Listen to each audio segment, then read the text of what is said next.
Okay, so today we are going deep into the music of Lucidious.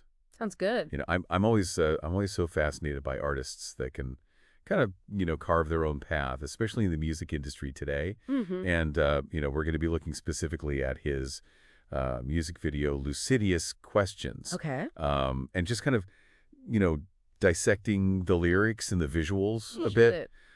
to try to kind of get an idea of, what his message is, what he's trying to say, and kind of the challenges that he's facing as an independent artist. Well, and what's so cool about music, right, is it's almost this primal form of storytelling, you know? I mean, Yeah, from the beginning of time, we've been, drumming and chanting and singing, and absolutely. it's like it connects with us on such a deep level, I think even deeper than words alone. Yeah, absolutely. And one of the things that really struck me about this particular video was how he was talking about reaching 500,000 people independently. Yeah. And I was just kind of like, wow, that's pretty remarkable, especially in this day and age where it seems like you really need to have the backing of a major label or some kind of a machine behind you. It is, and you think about how the music industry used to be, right? It was all about gatekeepers. Right.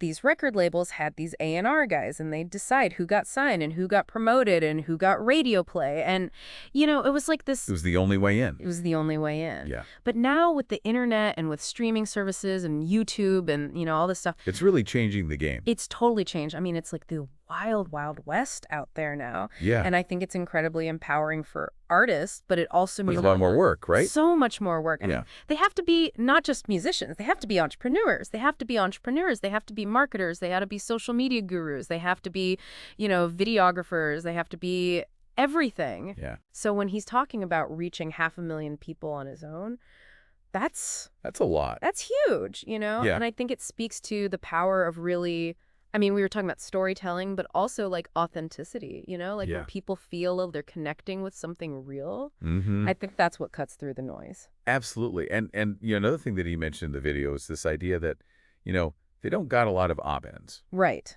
And I was kind of curious, what do you think he means by that? Like, what are some of the limitations that independent artists face compared to, artists who are signed to major labels? Well, major label can throw a lot of money at things, right? Yeah. They can get you on those big Spotify playlists and they can get you radio play. Which still matters. It still matters. Yeah. They can, get you on tour with, big name artists and, they can kind of grease the wheels in a lot of ways. Right. And independent artists don't have that luxury. They have to hustle. They have to hustle and they have to be super creative. Yeah. Like they have to find these kind of guerrilla marketing tactics Right. to get their music out there. And build that fan base. Build that fan base organically. Yeah. Yeah. And it's interesting because he also talks about his inner circle and, this potential for resentment. And I'm curious, do you think that's a common experience for artists, especially as they're kind of coming up and gaining success?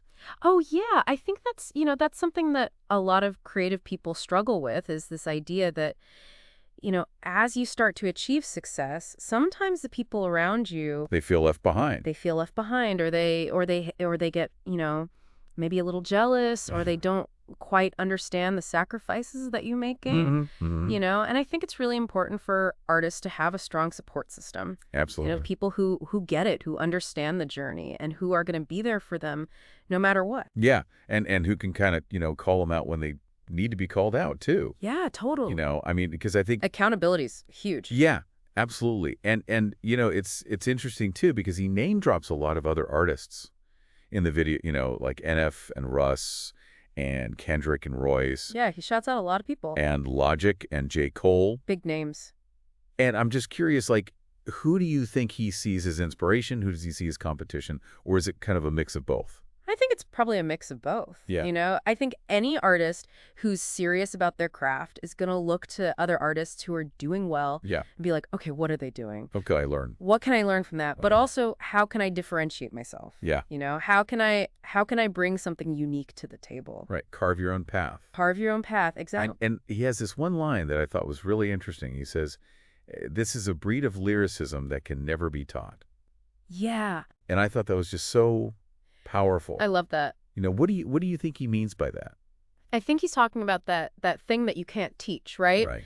It's like the raw talent, the heart. Yeah, it's like that X factor. It's the X factor. Yeah, it's like you can teach someone how to rhyme, and you can teach them, about meter and flow and all that stuff, but Okay. you can't teach them how to have something to say. Right? You can't teach them how to connect with people's souls. Yeah. And I think that's what he's talking about. Absolutely. And he also has this line where he says, life is not a contest. Mm-hmm. And I think, especially in the age of social media, it's so easy to get caught up in this, like, comparison game, Oh my God. Yeah. And I think it's a good reminder for all of us, but especially for artists who are putting themselves out there. Yeah, and social media is a blessing and a curse, right? Totally. I mean, for artists, it's incredible. You can connect with your fans directly. You don't need the gatekeepers anymore. You don't need the gatekeepers. You can build your own following. You can get your music out there. Yeah. But it also creates this pressure to constantly be going, to constantly be creating. Comparing yourself to others. Comparing yourself. And,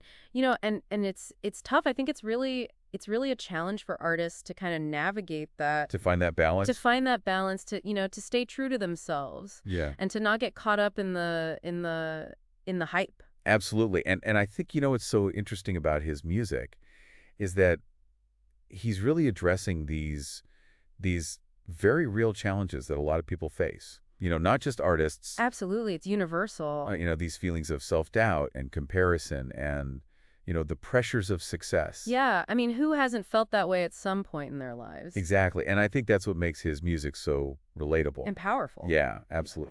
So as you're listening to Lucidious and you're kind of thinking about these themes, I'd encourage you to also think about how those themes play out in your own life, Yeah. What are your passions? What are you striving for? What are your struggles? What are your struggles? And how do you kind of maintain your own sense of self in a world that's constantly telling you to be something else? Mm-hmm. So I think that's a really powerful question to kind of sit with as you're listening to his music. Absolutely. Well, thank you so much for joining me today and kind of sharing your insights on this.